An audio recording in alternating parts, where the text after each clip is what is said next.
Hello అందరికీ. కొన్ని మొక్కలు తీసుకుందామని చెప్పి నర్సరీకి వెళ్ళామన్నమాట. ఈ నర్సరీలో అయితే ఆల్మోస్ట్ అన్ని ప్లాంట్స్ ఉన్నాయి, చాలా బాగున్నాయి కూడా. ఇంకా అన్ని ప్లాంట్స్ అన్నీ చూస్తున్నాము, ఏవేవి తీసుకుందాము అని చెప్పి. ఇంకా కొన్ని మందారపు మొక్కలన్నీ తీసుకున్నాము డిఫరెంట్ కలర్స్లో. ఇంకా ఇక్కడ ఏంటంటే రోజా పూలు నర్సరీలో మాత్రం చాలా బాగుంటాయి. చిన్న చెట్టుకి పూలు మాత్రం చాలా బాగా పూసుంటాయి, కానీ ఇంటికి ఎత్తుకోమైన ఆడితే మాత్రం అంత బాగా పూయవు ఎందుకో మరి. ఈ రోజా పువ్వు మొక్క అయితే చాలా బాగా నచ్చిందనమాట, ఆ కలర్ అంతా. ఇంకా మేమైతే కొన్ని మందారపు మొక్కలు, rosemary plant, star fruit plant తీసుకున్నాం. ఈ నర్సరీ ఎలా ఉందో మీరు కూడా ఒకసారి చూసేయండి.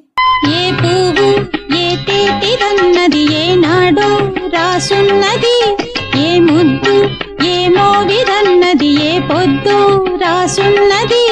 బంధాలై పెనవేయు వయసుకు అందాలే దాసోహమనగా, మందారం విరబూయు గద